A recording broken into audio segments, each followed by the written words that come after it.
Meanwhile, the sheriff leading the search to find Guthrie is in hot water after being seen in the stands of a college basketball game yesterday while the investigation is still ongoing. Chanley Painter is here with the very latest details. Good morning, Chanley. Hey, good morning, Griff. So Pima County Sheriff Chris Nanos, who we have been seeing lead those press conferences in the abduction of Nancy Guthrie, is now under scrutiny after being spotted at a college basketball game last night, nearly a week into the search for the 84-year-old mother and grandmother. You can see him here near the front row of the matchup between the University of Arizona and Oklahoma State, where only a few minutes after the game ended, Savannah Guthrie and her siblings shared a third video message pleading with the possible captors to return their mother.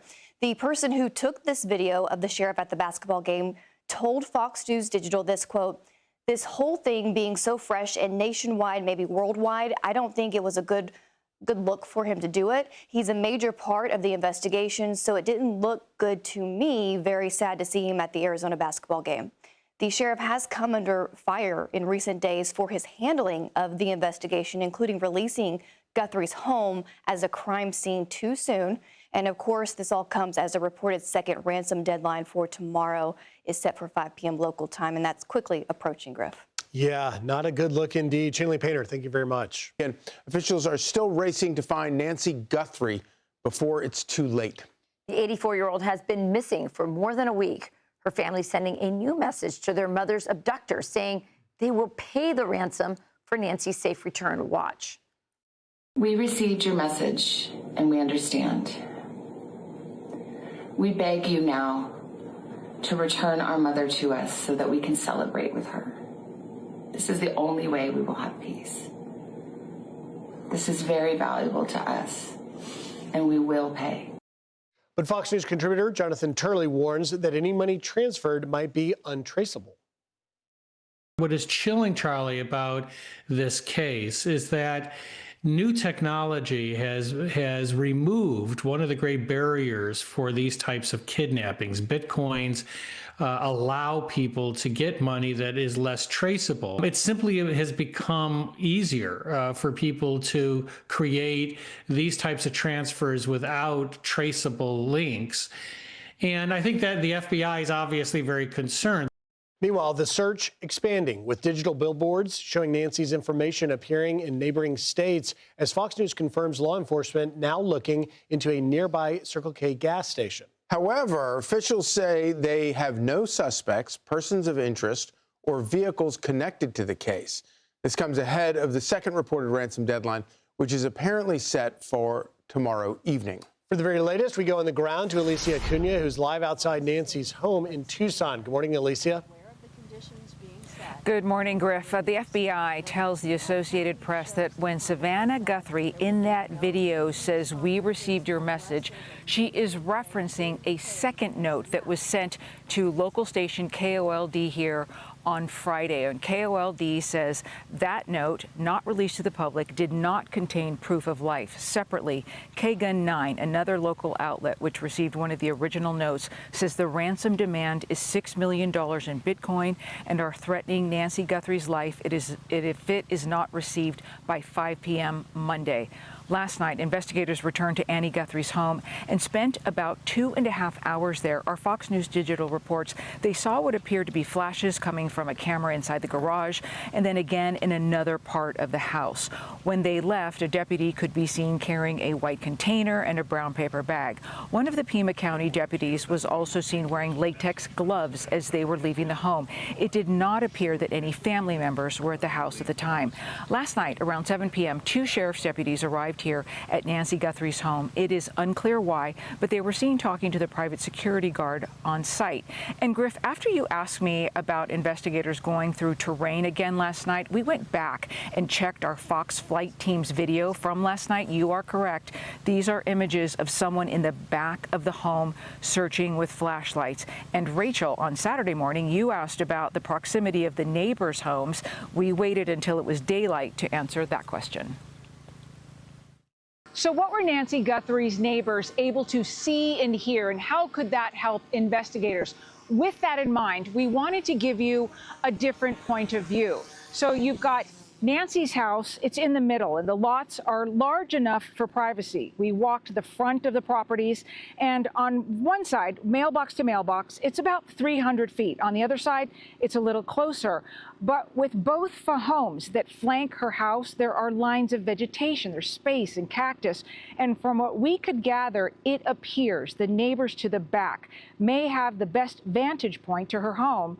And hopefully someone back there has a door cam pointed in the right direction. And again, the Pima County Sheriff says at this time they have no suspects or person of interest. Back to you guys. No, but Alicia, that video is quite instructive. It is such great reporting because you're very right. There is chance, and we have seen, it was days later that they even got to the camera that was on the roof of Nancy's house, but have they exhausted all of those potential line of sight, even despite the vegetation and rural area? Have they exhausted every neighboring camera? And we just don't know that, right? We don't know at this point, and it's very well that the FBI could have some of those images or many of those images in their possession right now. But what is even difficult to see, even with the vantage point we just got you, we talked about the homes in the back. Our crew walked around, our producer walked around to the back, and you can see from there under the trees there is a more direct line of sight. It's still hard to see from up above, but that was the impression that we got. Very curious, though. They're out there still searching again last night, 1 week ago, since she was last seen. Yeah, I have to believe that in Tucson, but maybe even across the country, a lot of elderly people buying cameras and security cameras, because this is just a reminder of how important it is to have that kind of security in case anything happens. I know you're from that area, you're from the Tucson area, you're an Arizona girl, and right now there's a lot of talk about not just this investigation, but specifically the sheriff. The fact that the sheriff went to a basketball game almost at the same time that this video was being released, this latest video was being released, which was so gut-wrenching, of basically Savannah and her siblings saying, "We're ready to pay you." It was a short video. But it's sort of jarring to see an investigation reaching this kind of a emotional moment, and the sheriff is at a basketball game. What is the talk in the town right now? I mean, this is an elected official. This is maybe the biggest case that's ever come in this area, in this community. What are you hearing? Well, Rachel, I can tell you that actually as I was arriving in Tucson last Monday night, I was already receiving messages from family members and friends regarding the sheriff, and to set my expectations on what we might see here on the ground in terms of effectiveness. We have heard from other law enforcement. I've heard from family members of law enforcement here in Tucson not hearing a great deal of confidence, and there is some concern. Sheriff Chris Nanos won his election in 2024. There was a recount. He beat the Republican here by 481 votes. So I think you are correct in your assessment there and in your observations. It was jarring and quite striking to see him at that University of Arizona basketball game last night. The drone shot you just showed really was a remarkable. You really could get a sense of what the neighborhood looks like there. Looking at that, you get a real feel that obviously there probably is no other egress or exit from the building, from her home, except through the driveway if you're trying to smuggle somebody out. If you're talking about a vehicle, Charlie, yeah. Is that what you mean? Yeah. I didn't see any kind of access from the very back side. I mean, you'd have to go through several people's yards to get to another road from that. Exactly, and it's not smooth. It's not a smooth walk. If you're talking in terms of like a level place to walk, it would have to have been somewhere in the front of this area or the side of the home as well. And remember, there were drops of blood found by the front door, also a trail into the gravel. We do not know when that blood arrived there, if it was there before or after Nancy Guthrie disappeared, but we do know that the DNA testing on that, according to authorities, came back as positive for Nancy Guthrie. All right. Just one last question, because when we look at your great drone footage, it's daylight. But when you consider the fact that because of the light restrictions that have been in place in that area for a long time to protect wildlife and the like, it would have been extremely dark. And it would suggest that these alleged abductors were familiar with the area because it would be operating in such a dark and difficult sort of terrain. That's a really good point, Griff, because it is, say for these television lights that are here right now lighting it up, it is pitch black. So there would have to be a certain level of knowledge, you have to imagine, and investigators have kind of made that point as well.